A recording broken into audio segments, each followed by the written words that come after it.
Hey everyone, this is The Villains of Man. I'm your host, JVD, Justin Von Doom. I'm Evan the Great. And this is our episode, I think this is 9 by now, for Angles and Promos on YouTube. Today we'll be covering first 205 Live, episode 23 from May 2nd, 2017. I'm just going to get this out of the way. 205 Live. We love 205 Yeah. Live.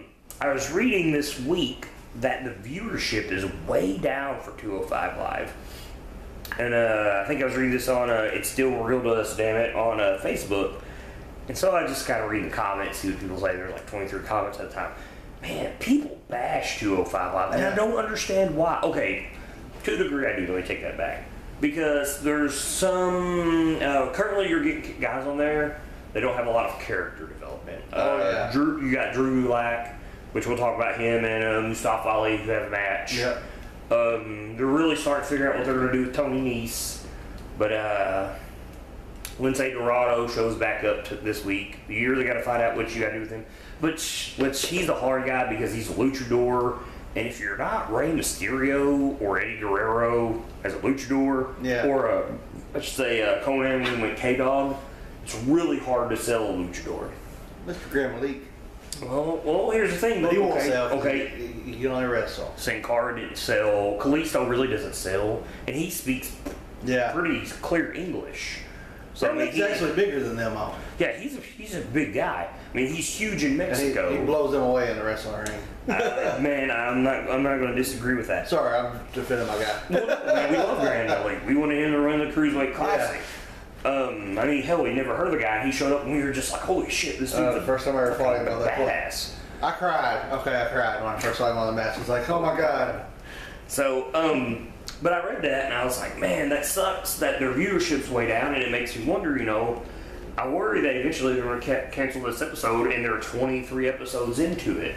Because I know it's on the network and it probably doesn't cost them hardly. I bet it don't cost them nothing. It'll cost them some production value. They wrestle on Raw. And or is it SmackDown? It's SmackDown. Yeah, it's right after SmackDown. And that really kind of sucks because, this week I'm going, except for the last match, which we'll get to.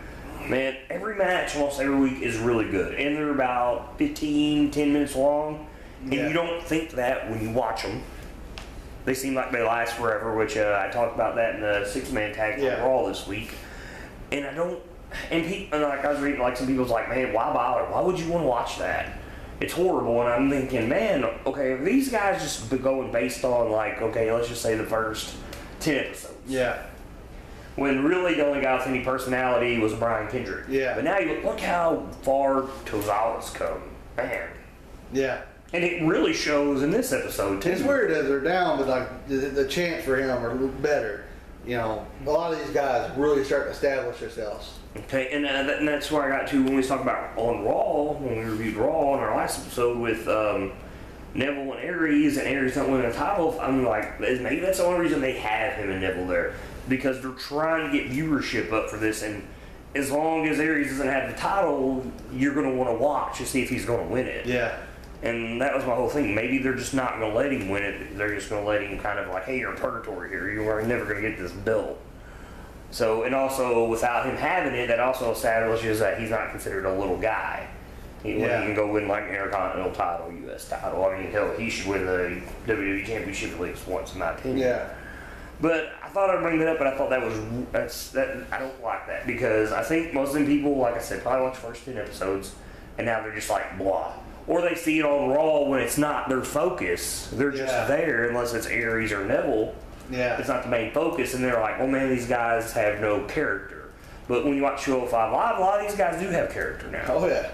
So, and I'm hoping that these people, and if you're listening, man, give 205 Live a chance. Give them another ticket. Anyway, to carry on that, I read another article. Not about that one, but it's an article I read today. I can't remember where on Facebook. There's all kinds of pages I follow. And they talked about the 205. They said that a lot of people forget, and back then I was a lot younger, in the early 90s, mid 90s, late 90s, Yeah. The cruiserweight division at WCW, they said it took a long time for him to get to where they was. Yeah. They said it was a slow build just like this, and I'm wondering, maybe that's what's going on. It's taking a long time for these people to get known because they don't come out and they don't know who they are off the bat. Well, to me, the slow build back in WCW was the cruiserweight started about 96. You know what else coming around in 96 in WCW? Huh. The fucking NWO. Yeah. I mean, and then you had these guys interfering in those guys' matches and beating them up. Like, I remember when Rey Mysterio jumped on Nash outside and he ate a trailer face first. You know, so those guys were getting buried by the NWO back then. But you are right, it is a slow build. But here's the thing, they have their own spotlight now. So to me, there's no reason why it should be a slow build. It's just, like I've said before, you know, it's what these guys do. You see everybody do this now. It doesn't matter what their size is. Yeah. And that really takes away from them. So they've got to have character, and there's got to be some innovation between those guys. So I think what would help 205? We ain't even got into 205 yet, but I see it week after week. I wish they would merge 205 with NXT and make it a 2-hour live show. That's what I've been saying for weeks. Well, you could do that. Maybe not have them like together, but have the shows together underneath one live show. You know. NXT? Yeah. Like it'd be the cruiserweight division of NXT, but they're together. And then you can have a 2-hour live show. But I know what they're wanting to do. They're wanting to do a show where you can watch one each day or whatever. Well, I think once you get some more popular people to put on there, and that people are familiar with, like, man, if you brought Rey Mysterio back and put him on 205 Live, its viewership would go up crazy. Yeah. It really, really would. Because, okay, who doesn't want to see Austin Aries fight Rey Mysterio? That'd be cool. Be cool. I mean, I've liked Rey Mysterio in a very long time. But, I mean, there's a lot of intrigue in that match. Yeah. And I really think people would its viewership would go up. You put people like that on there. Yep. But the thing is, I mean, you've got guys that are coming. For instance, apparently as of this past week, or the week before, Adam Cole is a free agent, and he kind of made the comment, "Well, I want to go to NXT before I go to if I go to the main roster." Well, you look at his size, and you could consider him a cruiserweight. Yeah. But do you really want to sell this guy that you're wanting to build up to be somebody big as a cruiserweight? I mean, you could easily put AJ Styles down there, who's had the X Division title like 5-6 times, and put him down there. I mean, even though then it's kind of funny that they say he's 215 pounds because they don't want him to hit that 205 range. Yeah. So, I mean, and to me, that's what really, I think, brings viewership down is, I mean, okay, Neville is not nowhere near on the popular level of Austin Aries. He's not. Yeah.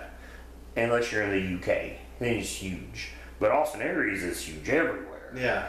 So I think you need a couple more stars for like Austin Aries, and this would build up.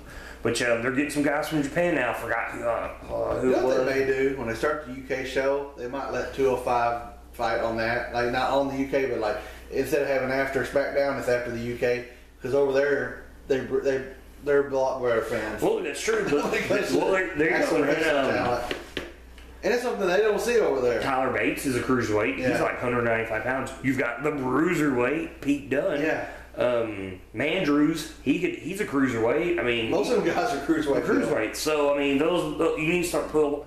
Maybe when they start this UK show, you bring you mingle there. Yeah. And that might work. They mingle NXT and 205. But anyway.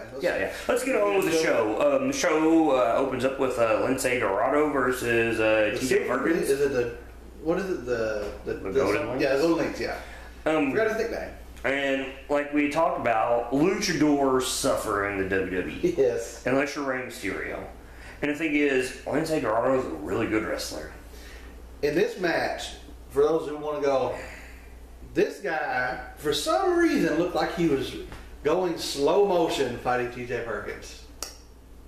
And I have no idea why he would go slow fighting. But you just watch him while he runs and stuff, it's almost like he didn't want to go full speed. Well, maybe TJ Perkins can't keep up with him. That could be it, but he looks quick enough, but... You would think so, but I mean, like I said, he's a luchador. Yeah. And luchadors like him are built fast. Because I was watching it, and he is slower than what he was in the Cruiserweight. Or maybe he just realized he's got to tone it down a notch. But even if he did per se, still had a really good match. Yeah, it's pretty good. I like how TJP, he said that the dab was gone, and he does it anyways. Yeah. And then Lindsay Dorado does it on him. I think the dab, I hate the dab. Oh, I hate Cam Newton, I hate the dab. But with TJP, if he stays a heel, it fits him. Yeah. Because he needs to be that cocky, arrogant guy, and the dab fits him perfectly. Yep. He just got to do something with them pants. I hate them freaking almost MC Hammer like pants he's got on. Yeah, TJ is he's good as a heel, but they need to really they gotta do. I mean, I don't know. They gotta find a gimmick for him or something. He needs more personality. Yeah. He doesn't throw off that heel vibe. That's why I think if they did make it a triple threat, like we was talking about earlier, and it's because of him that Neville loses, it'd be great. Well, then you could build an angle between him and Neville, but we've seen that. Yeah. So, and maybe that's one thing that kills 205 Live is you're not getting different angles.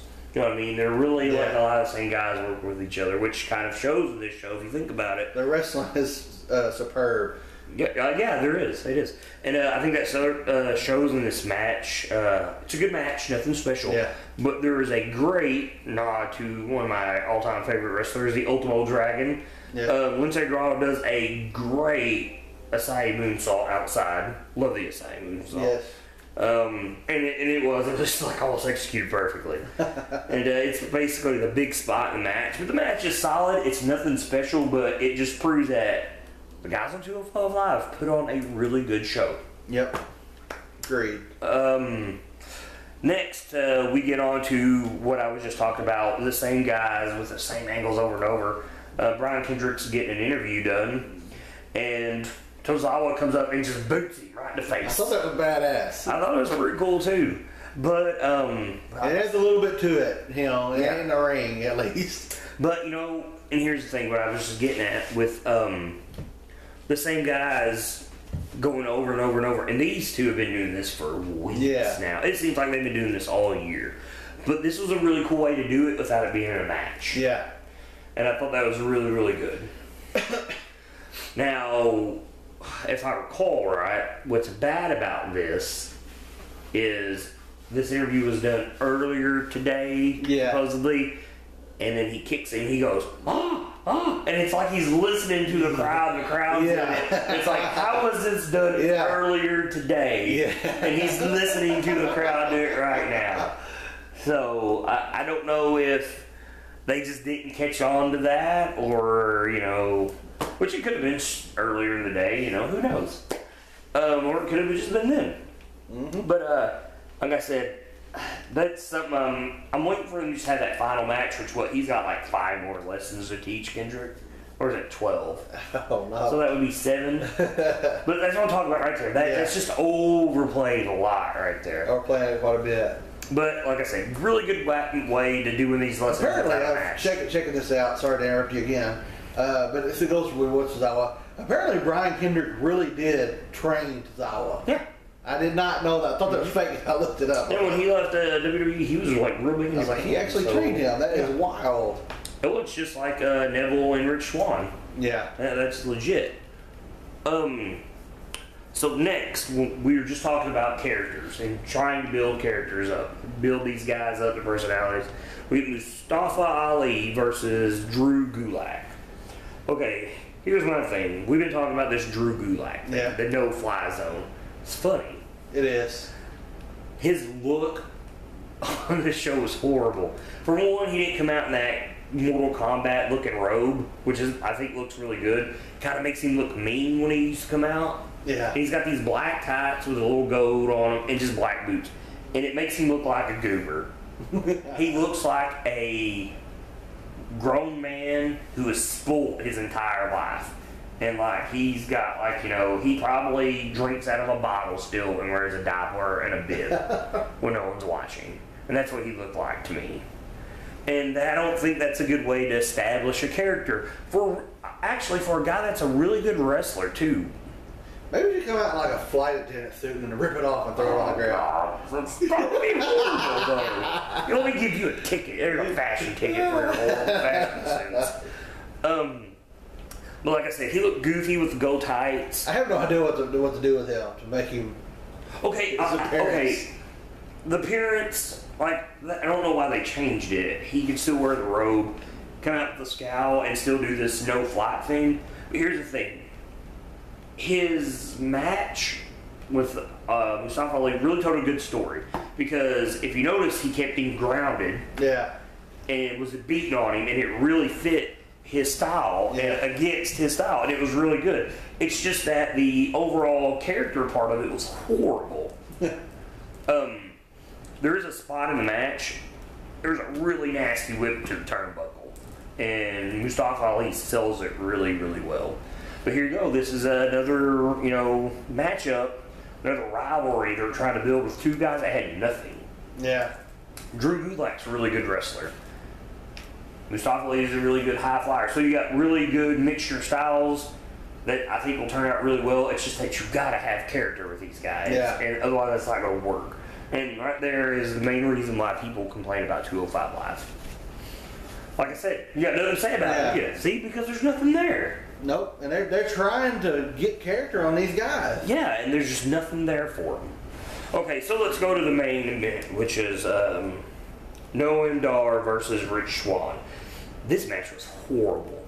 Wow, this is my favorite match. Really? How was it horrible? You tell me why it was good. Man, it was great. They give these two guys, they get a chance to fight each other, and they get a chance to show all their moves, and they made it all about them. They put the spotlight on them. There's no Neville, there's no Austin Aries, and I thought they had a hell of a match.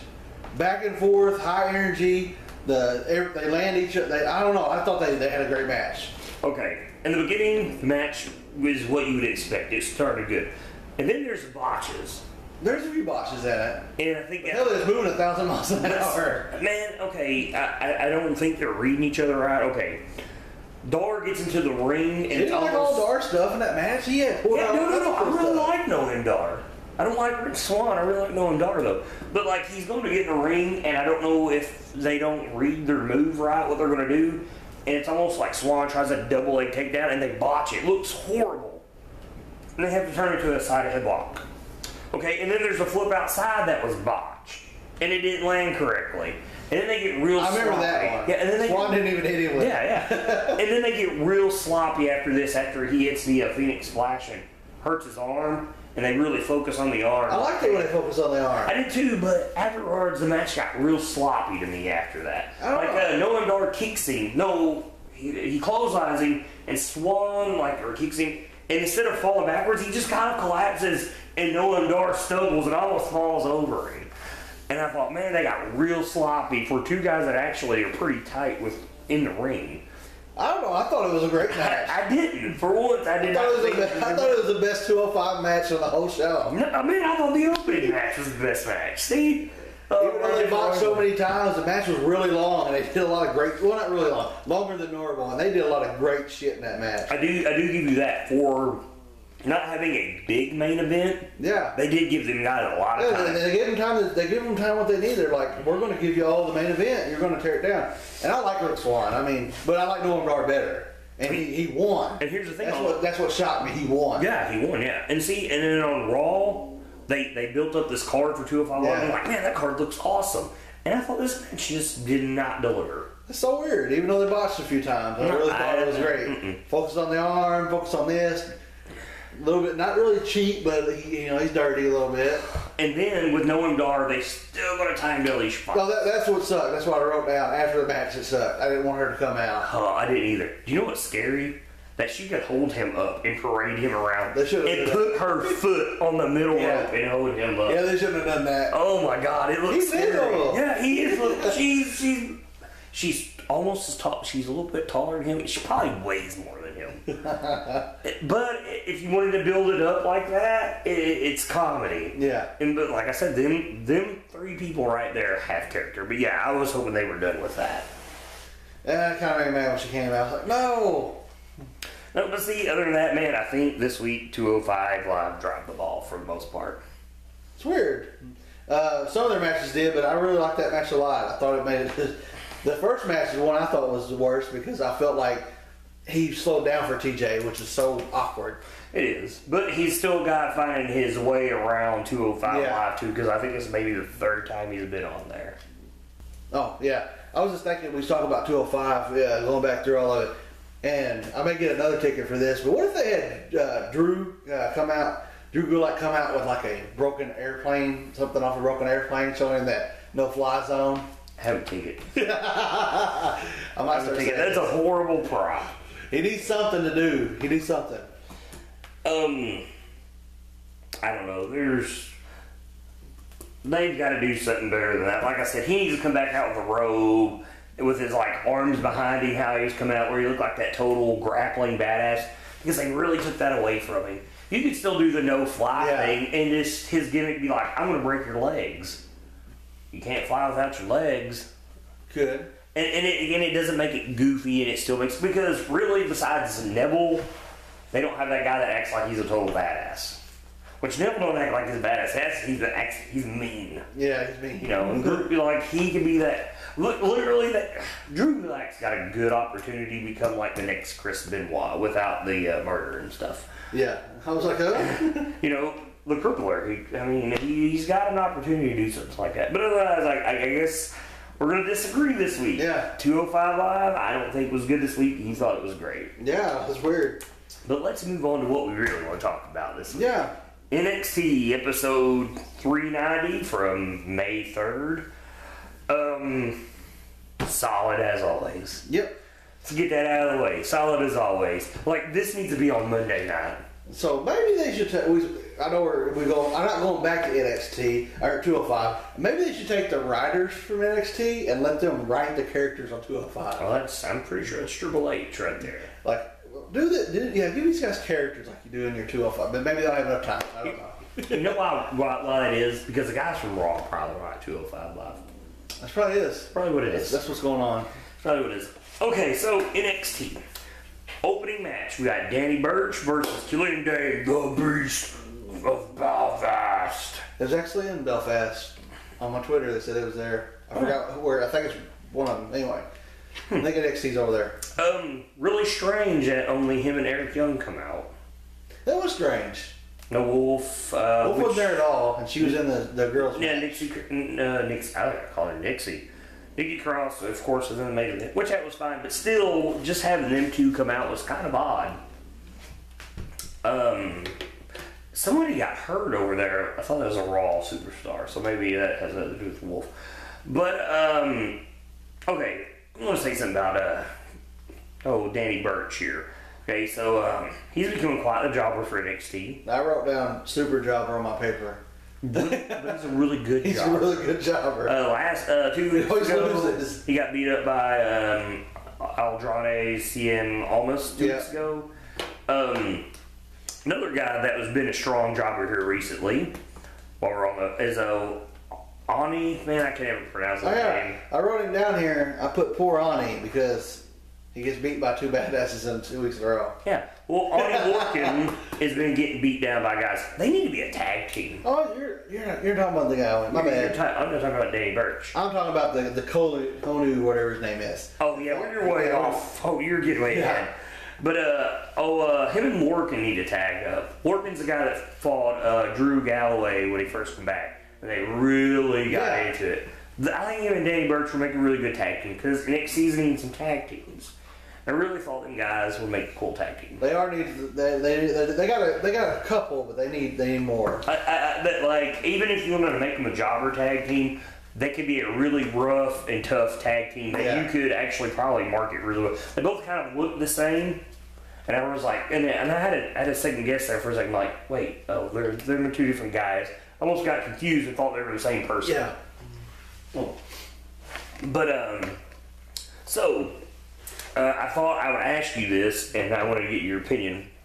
A friend Richard that plays Dungeons and Dragons with us. Yeah. If he looked like a badass, do you see where I'm going? Yeah, Would he not look like Killian Dane? Oh man, it's funny, isn't it? And you knew exactly where I was going with that. You started talking like, oh my god. Yeah, you knew exactly what I was going to say. But Killian Dane, big guy. For a big guy, he's got a really good look. Yeah. Good opponent for Drew McIntyre? Yes. I think so, actually. I never think about that. I thought about that. Two the big bad drawers. thing is, I think Drew McIntyre is still a whole lot taller than him. That's what I was just about to say. Because and that really showed today where they showed him side by side with Eric Young. They're like the same height. Yeah, and I've met Eric Young. He's almost like a dwarf, like a D&D. He walks out, he's kind of wide. And I've met Eric Young, and I think I'm a little bit taller than Eric Young. So, and I thought, man, and like I brought this up in the past, Drew McIntyre is just huge. Yeah. And he is probably the biggest guy in NXT. Besides that one dude. What's his name? We had. Go back. This is like the third time we get to do this. Oh, you cocksucker. He's only had one match. We don't know his name yet. Yeah, man, I really thought That's something Smiley is. No, Smiley. What's his last name? Richard Smiley. We were just talking about Oh, that name. Dylan Miley. You were close. Dylan Miley. Him and Beast of Belfast there. That'd be cool. That'd be a badass tag team. Yeah, no, fighting each other. Oh, yeah. Big fat barbarian looking guy versus big beefy bodybuilder looking guy. They'll kill each other. Speaking of beef, we're going to do some beef later. Yeah, we'll get there. Okay, and then next you get a promo for a guy, Velveteen Dream. Oh, back it up. Yeah, we was talking about. Sorry, I had to back you up there. During the match, I like the Beast of Belfast. I like his finisher, but they kind of fucked up because he couldn't grab his head when he was doing it. But I like that as a finisher for him. Well, I wonder what Kenny Omega says about that. I don't know. That's his finisher too. Yeah, we'll do it, damn it. We stole everything else from him. Might as well. Hey, he still got his entrance music, right? Yep. Another thing I want to bring up, so since we're backing up here to Insanity, they're getting their music with a helicopter and stuff and talking. It's too much Shield block. They need to cut that out. I never thought about it. Now you ruined it. I liked it. No, I love their music. Well, I was about to say the Shield has awesome music, but Roman Reigns has that music. That is where they developed that is NXT, and they have a lot of the same gimmicks that they alter for their So, well, I'm gonna say it, and I think they need to cut the beginning of their music off. Okay, now let's go. Velveteen Dream. Has this little video package. You really can't see him. What'd you think about that? Dumb. It did. You know what it reminded me of? Prince. Yes, maybe that's what they're trying to hit on. Very, very Prince-like. We already had that Fandango. Man, hey, don't make me write you a ticket. You thought you were going to pass out all the tickets. That dude needed a fashion ticket. Let me tell you, just by looking at him. I haven't bothered looking to the guy who he could be, not to be racist, but I think he's a white guy. I think just by the way he looked, just a silhouette. Haven't looked into him, but for all I know, man, he could be a badass wrestler. He might be. But, man. Didn't they have somebody kind of like that on NXT at one time? Tyler Breeze kind of. No, after him, he like he didn't want to touch nobody. But then he got the match. I'm trying to think of this. I bet this is the same guy that retooled him. It was about a year ago. I remember he had been on one NXT. So it was a guy that kind of looked like him. I can't remember his name, but go ahead. Well, I'm going to research for next week. No, I'm going to research it. We'll get back next week. Okay. But yeah, he reminded me very much of Prince, like the purple rain and shit like that. He's got the ruffles. And I thought, no one's going to care about that. But hey, we'll never know until we see it. So let's reserve some judgment there. Now to, I'm pretty sure a part you want to talk about, the tag team match. Yeah. Heavy Machinery. Now before we get to Heavy Machinery, because I know there's some stuff you want to talk about at the end of this match, they fought Ricardo Watts and Hector Kunzman. These guys make the 205 guys look huge. Yeah, they're so little. I think they did it on purpose for what their promo was afterward. That's true, but still, my God, it's like, why? I think they died. Okay. I think they died when they fell on. Okay. There was a really good double underhook belly-to-belly suplex. That dude got some air. Like, he was up there. I don't know if it was last week or the week before we talked about Heavy Machinery, and I looked it up, and I think the shorter guy, I'm pretty sure it's him. He was actually a real Olympic wrestler. Yeah, he feuded, if I'm not, with Baron Corbin. Not too long ago when Baron Corbin showed up. I forgot what his name was back then. But, yeah, and this was just almost like, I always thought the finish was stupid. Yeah. It was horrible finish. But then let's get to that promo. But I think on the finish, I believe the reason it looked like it would kill somebody, but I think it was stupid looking because I think it was trying not to kill them. Man. They weighed like 90 pounds. They're almost 700 together. Yeah. And then them dudes might. 650 pounds. You got looking at them guys. You might have got lucky if they got to 200 together. The match was short. To me, the match was good, but it was crappy because it was so damn short. And the match was short. The guys were short. Yeah. But I think that the whole point that they're trying to get across was like The get promo. out of here. It was get to the promo. Yeah. So, let's get to the promo with the new tagline: Steaks and Weights. The Steaks and Wings? Steaks and Weights. Even though Steaks and Wings sounds Somebody pretty said good. Steak and Wings the whole It was time. Steaks and Weights. Oh yeah, I got you. Because they're working out. Remember where they met? Seen almost. And Yeah, there's 2 weeks in a row they didn't do a power plant scene. Okay, power plant. NXT. well, they kind of did. You got to see a Tommy walk in and stuff. Yeah. Anyways, they're starting this tag thing, Steaks and Weights, and then you get beef. They're chanting beef. Yes. And that was almost like this eating gimmick. I love it. I knew you would. God, I knew you would. I'm like, that is right up Evan's alley.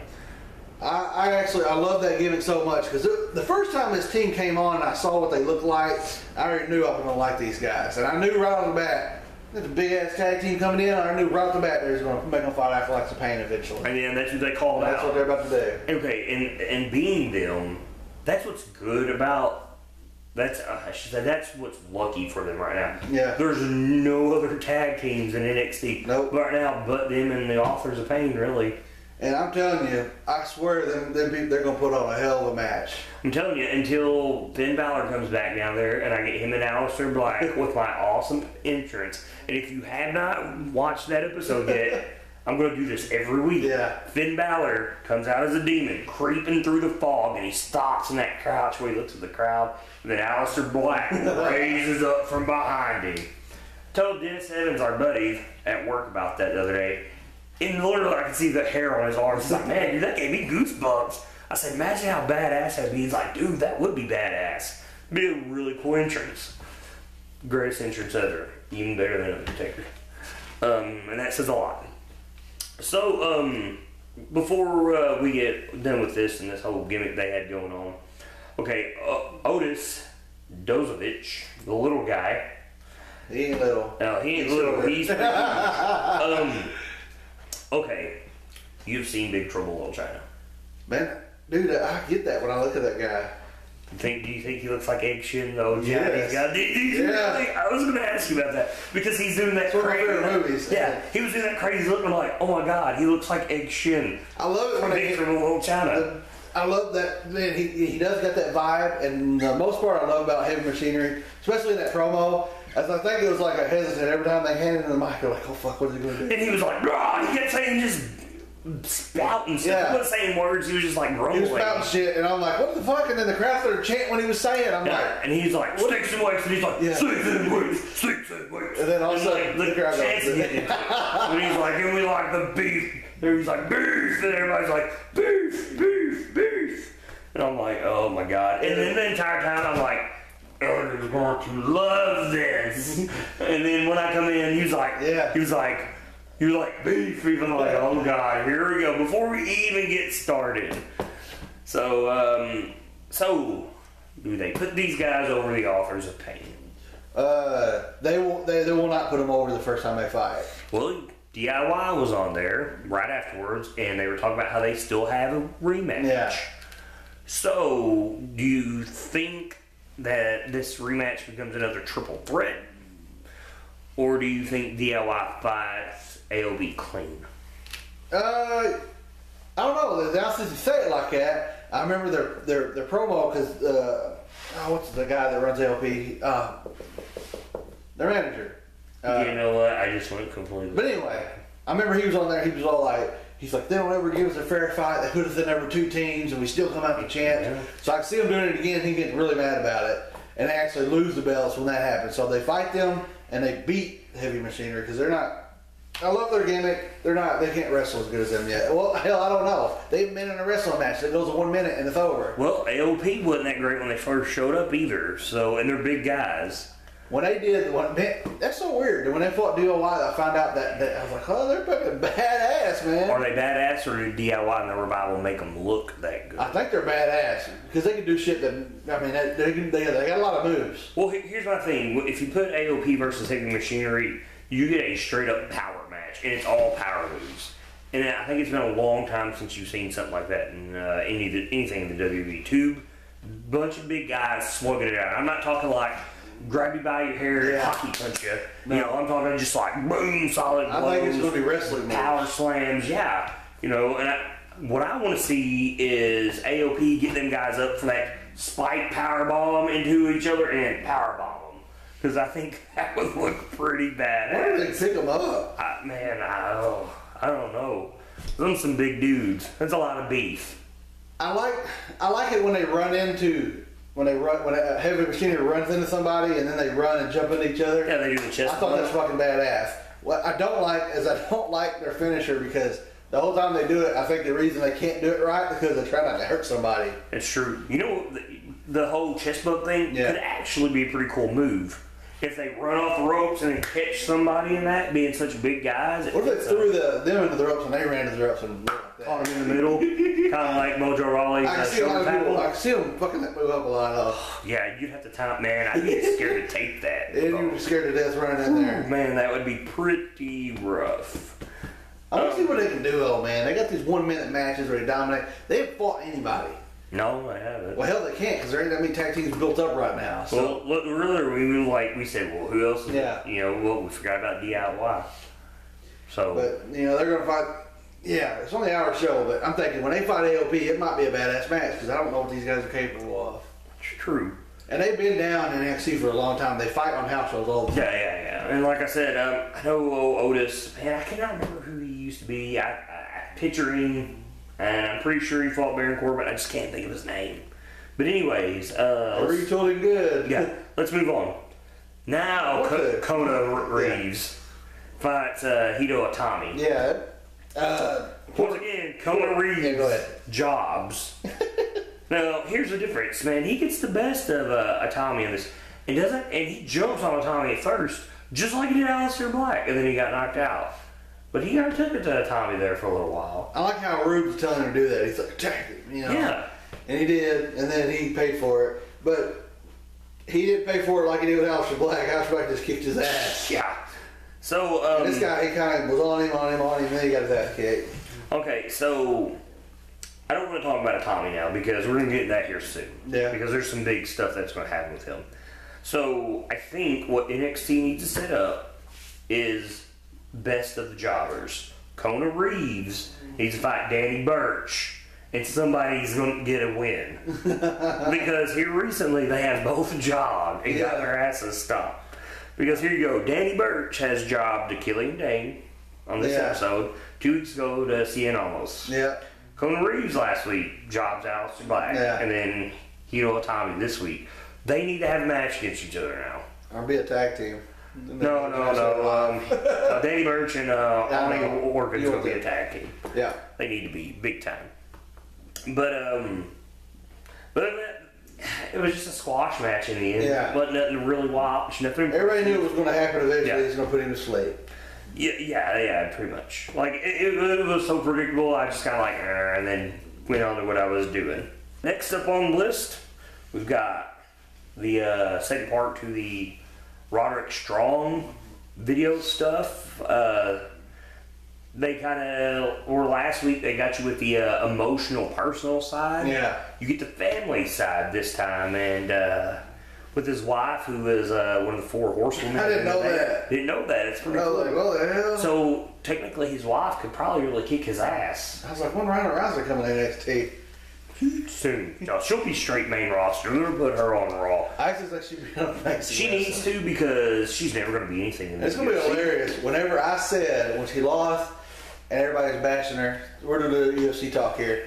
And I told all my buddies, I'm like, dude, she go to wrestling, she'd be bigger than she ever was in UFC. You're right. And they were like, no way, man, she lost. I was like, you wait and see. Anyway. Here you go. Asuka comes up to the main roster. Destroys everybody. No one beats her. Ronda Rousey shows up. That'd be cool. People would love it. Oh, dude. Man, that'd be great. It would be. I mean, Ronda Rousey needs to. She's been getting her ass whooped. Yeah. Her UFC career's done. She's probably made more money than almost anybody there in the last 5-6 years. Yep. So, transition over. Might as well. I mean, you know, The Rock's got your connection, so you might as well. The video sets up, You got Rude. He's talking to William Regal about him. Well, he's not paying attention to it. Yeah. Regal's kind of talking about it. So he's talking about how Hiro Itami needs to earn his title shot. So next week, William Regal sets up a huge match. And it's Roderick Strong versus Hiro Itami for the #1 contender. Yeah. That, man, they should give that match like 30, 40 minutes. They better give it that long. Because these two guys can throw down. And to watch them fight each other, let's see here. I would say this is probably the biggest match, in my opinion, since Finn Balor fought Nakamura on NXT last year. And remember, they fought on the network. Yeah. And, just on the hour show, and it was badass. I think this might be the next biggest match like that. It's funny because I was thinking they wasn't going to use Roderick Strong because I thought he'd be the next guy they pushed, and they might actually do it. You called it. He would be the what next I think may happen in that match champion. is Rude, he's the bad guy, even though they're going to cheer him. During that match, it might be badass. They might go for 20 minutes. And I'm going to call it a timeout real quick. I was watching the Predators Blues game, which they lost today, the Blues did, because we're from Missouri. Started the third quarter, TV came back on, all I heard was, glorious! oh my God. And the whole crowd went, glorious! I was like, oh, wow, that's pretty funny, but go on. Where was I at? All right, so they have their match and they're tearing it down, and I see Rude doing this, and I can see it a way to set him up. He interferes in that match, and it gets called. Regal comes out. He's like, since you're trying to stop your match, now it's a triple threat match. That's what I was thinking. Because It'd be the perfect thing to do it, because when we get to the women's, you know what I'm saying. Yeah. Makes perfect sense. Because here's the thing. I can't think of, not off the top of my head, if I look into it, I might be wrong, but I can't think of any time the NXT titles been fought over in a triple threat. I don't think it has. Not since NXT's blew up. I don't think it has. And it seems every now and then they want to do something that hasn't been done because ladder match, cage match.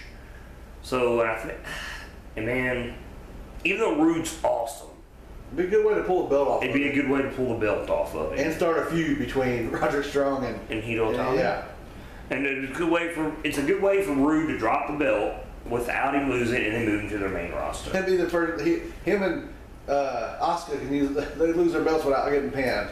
Yeah. It could be something like that too. And that hasn't happened to anybody in NXT either. Nope. Not to lose their belt without being pinned and then move up. But the thing is, you still got to build him in a rematch. You got to give him that rematch. Yeah. That is like an NXT stable with that title. You have the title, you lose it, you automatically get the rematch. Yeah. And the thing is, then he would have to be beat. So you kind of lose that. Or, I mean, maybe they'll surprise us and they won't go this route. Maybe this is where there's a show and he knows he's getting his rematch. And he's on the phone, which it seems like he always is when they do this backstage stuff with him. And Regal's walking up to him talking about his match. And I know you can't see me, but I'm using my little notebook I take notes with as a phone. He's like, oh, hold up. Oh. No, it's a deal. I'll sign tomorrow. Regal's like, well, I come to talk to you about your rematch. He's like, I don't want my rematch. I'm signing a deal. And that's how he goes like Raw SmackDown. Yeah. And then he loses his belt clean, but he doesn't lose his belt. Keeps him strong. You move him up. He gets a call from Triple H. I'm moving to Raw. And automatically gets a title shot or some shit like that, Because you could honestly do that with Rude. He could show up, win that title, and everybody would be happy. Yep. No one would complain about it. So yeah, I'm with you. I think they're going to wind up having a triple threat.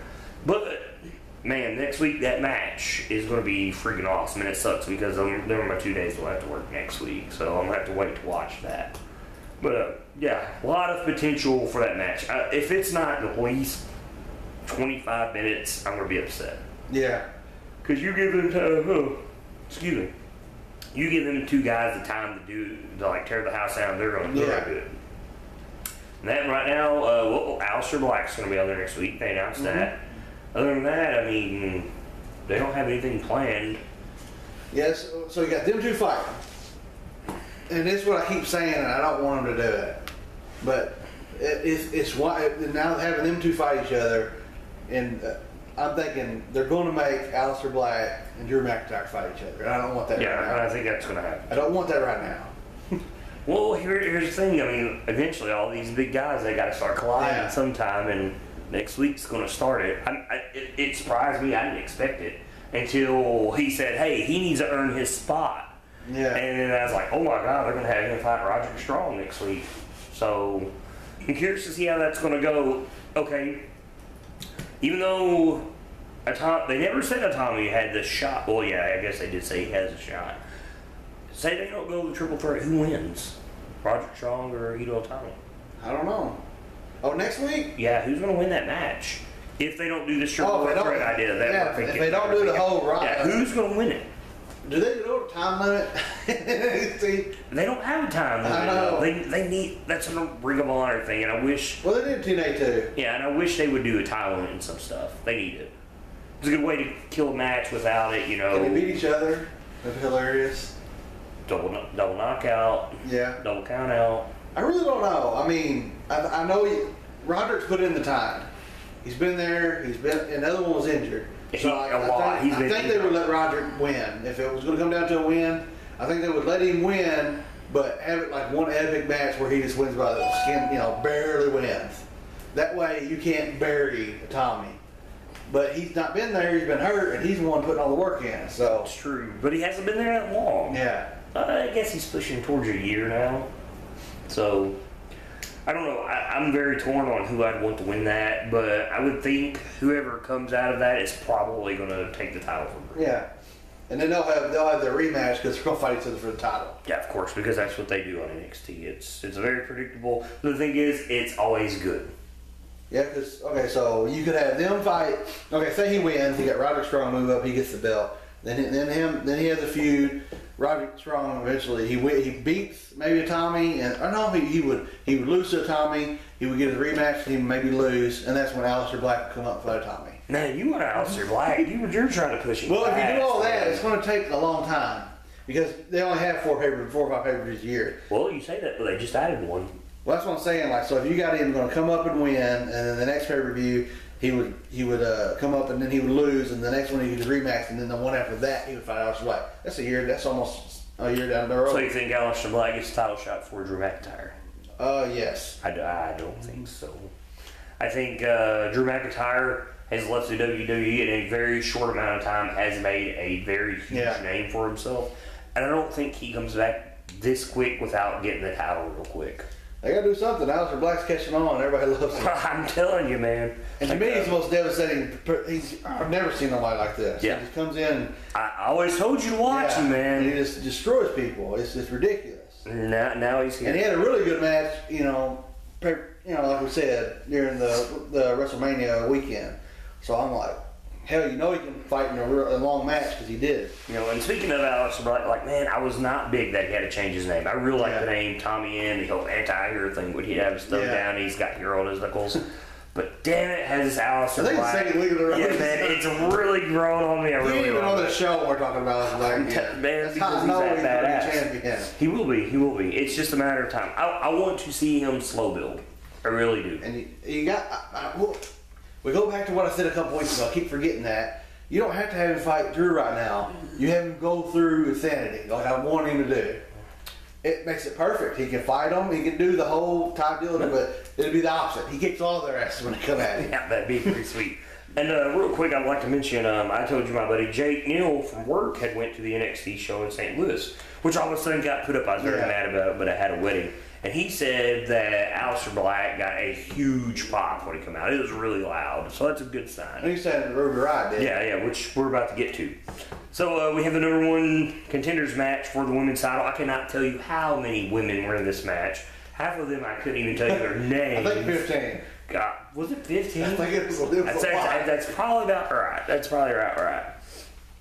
So, obviously, you were pulling for your girls, the icons of NXT. Yeah. Billy Kay and Peyton Royce. Strippers galore, making that money. They had a really cool elimination if you'd like to go through that, because he was like, hey, watch this. I thought it was cool. So I can't remember the girl's name. It One of the wasn't girls. important. Yeah, I can't even tell you her name. She has a long ponytail and she's hanging with like out of the rope, and one of them grab it and they jerk her. And Billy Kay pulls her by flip her her head. ass out of the ring. And I'm Yeah. like, I bet that girl was pissed. Oh man, that was pretty sweet though for an elimination. Because I mean, you can see her two-handed. Yeah, because like Peyton Royce has got her by her feet and trying to put her over. Billy Kay just reaches to her bottom rope and grabs her by her ponytail and she yanks her. It's pretty sweet. One thing I pointed out, oh man, I'm not trying to sound perverted, which I pointed this out. Like, Aaliyah's got her leg up. And, you know, so, Aaliyah. Oh, She's okay. the cat chick. Oh, yeah. Remember who those pants I was talking about? I'm like, that's a wardrobe malfunction waiting to happen right there. And the way her pants are cut up, you know, she's got her leg way up in the air, and I'm like, man, those are gonna rip, and the whole world's gonna get a good view. And she needs to stop wearing those. There's too many holes in them pants. What did they say? 30-day suspension for wardrobe malfunction. Man, is it really? I think. Wow, that's insane. I watched Total Divas. Yep, I did. Oh God, do you really? Yeah, I do. Here's your ticket. Yeah, I watched it. Here's your friendship ticket. That's how I know more about the Miz. He's on there more than the girls. Man, that's right. I guess he is. I forgot about Him that. and Dean Ambrose should be called Dean Ambrose and Miz. I forget that Dean Ambrose is on there now too. But speaking of Aaliyah, she has a really cool flip out of the ring. She does a flip over the top rope, which I thought she was going to mess up, and then Nikki Cross kicks her out of the ring. Yeah. It's pretty sweet. It's a really good spot in the match. We get down to the final three, which is Ember Moon, Nikki Cross, and Ruby Riott, who got a really good pop at that NXT show, which I was telling you about, which is good for her. She's really growing on the crowd. Ember Moon hits Nikki Cross with a really stiff eclipse. Break somebody else's head. Man, if she didn't break it that time, she jammed the shit out of it. And Nikki Cross, either it kind of knocked her out a little, or she sold it really, really well. Because, you know, she tried to pick her up, throw her out of the ring. And then, you're getting towards the end of this match, and we really like Nikki Cross. Yes, we I do. really were. You probably want Peyton Royce or Billy Kay to win this. I love him, but I also love Nikki Cross and Ruby Riott. Man, I like Ember Moon, but she can wrestle, but she can't talk like these other girls can. No. Nikki Cross is great. Nikki Cross don't have to talk. She's crazy. The other ones are sexy, and Ruby's like this anti-punk rock guy. Yeah, she's very anti all that shit. Ember Moon, she's a better wrestler, but she don't have no charisma. Oh. Yeah, and her screams in the ring, oh my God. She's like Shaka Khan tonight. Watching that. Well, anyways, at the end of the match, Asuka comes out. And let's talk about what happens to Ember Moon. Yeah. She goes to toss her out. And, okay, your opinion. Is it Ember Moon's fault that she misses the... Okay, let's put it this way. Was she... Do you think she was supposed to hit the post? I think she's supposed to hit the post. Okay, because that's what I would assume, the way she threw her. Okay, so whose fault is it that she misses the post if she was supposed to hit it? Is it Ember Moon's fault, or is it Asuka's fault? It's Ember Moon's fault. It has to be. Because Asuka goes to throw it, but she lets them do the work, and they jump through there. Yeah, they do the bump. I think there, maybe so. she jumped through there, and she's never really hit her shoulder on the post, and she fucking gets scared and flies by it. Okay, man, okay, that you almost made me laugh so hard right there. I had a ring because I was going to fart on myself. But, okay, if she was that terrified and she decided she wanted to fly out and hit the guardrail, what the fuck? I don't know. You were that terrified that you're really willing to dive out of the ring like that. That's horrible. I don't know. It looks so messed up. I got the botch of the week because I really. Man. I don't know if she was supposed to do that when it first happened. It's before they did the ref disqualified, which is weird because a battle royal is no disqualification. Yeah, that doesn't make any sense. They were like, ding, ding, ding. Okay, look, if Jake the Snake can jump back in the ring during the Royal Rumble and throw Damien just to eliminate Yokozuna, and that didn't interrupt that. Yeah. I mean, that was fine. So, anyway, like she throws before that, she goes through the middle rope. My whole thing is right when it happened, I was like, maybe she wasn't supposed to go out that fast, and she went under the She rope. went really fast. And I thought she would get back in the ring and win. And I thought that was going to go on. And I saw Asuka spin kick Who she She speaks? gets right, and then she boots Nikki Cross in the face. I'm like, holy shit! So she beat up all these girls. So I'm like, oh man. And then they stopped the match, which is cool because it set up a fatal 4-way. It sets up a fatal 4-way, which we've seen already this year. Yeah, at the Royal Rumble. This would be the one where she will lose the belt without getting pinned, though. I think. I will agree. And during with that match, I remember Royce and them. They actually went out there and put Nikki through that table. Yeah, they did. And the announcer's table. Yeah. No, the table beside the announcer's table. Yeah. Which was weird. They were. It was kind of shitty, but that's how they got her out of the match. That's how they got her in the match. Okay, so we've got Ember Moon, who it seems like that's who they want to push. We got Ruby Riott, which is big for her for someone that just showed up. We've got Nikki Cross and Asuka. Who wins? Asuka, she ain't gonna get pinned to lose her belt, but they got to figure out a way to get it off of her, and that's the only way. I even said back in the day, you got to have it where she don't get pinned. Yeah, you're building her up too strong. So in this match, the one I want to win out of all those would be Nikki Cross, but I think her and Ruby will actually beat the hell out of each other, and at some point, and maybe they will. I don't know. They're going to wind up getting out of at some point during the match. They're gonna like tag team her or some shit. She'll be down, but then they'll start fighting each other, and that's when Ember Moon will steal the victory. Who's still it on though? I don't know. I guess them two, if they're beating, I don't know. Maybe one will get the upper hand, and then she will throw them out of the ring and pin the other one. I don't know. Good question. I need to write down because there is a lot of thought right there. Yeah. Because if you're not wanting Asuka to be clean, so you can't have her get pinned. You got the other two who hate each other, and then you got Moon there wanting to push her. So if you let one of the other girls win the belt, then what's the use of having Moon fight her WrestleMania weekend and then build a story about her and then have her come back if you're not going to let her eventually win the belt? Mm-hmm. I mean, if you're wanting Asuka to lose the belt without being pinned, and you've got Ruby Riott and Nikki Cross going on, you've got to figure something out. I could almost see this as well. Like during the match, you got Asuka and Moon, and they basically throw these other two girls out of the ring to fight each other, and then they start fighting each other on the outside of the ring. They fight on the inside of the ring, and then maybe Asuka, where she's going to get Moon to win, is when they come in and fight each other, and they knock her ass out of the ring, and then both of them pin her or some shit, or one of them pins her, and whoever stays in the ring, which will be Nikki Cross at that point. Well, it's very confusing. I really don't know how they're going to do it now because you got these two that hate each other. She's wanting a rematch, but they're all in the same match, and you want Asuka to lose without getting pinned. Well, guess what? I'll give you a week to think about it. Yeah. Because something's going to have to happen there. But we'll wrap this up right now with NXT, leaving that on a good question. So next week, figure that out. I want to hear your idea here. But we're the Villains Demand. You can follow us on Twitter, Villains Demand. You can follow us at Angles and Promos on Twitter.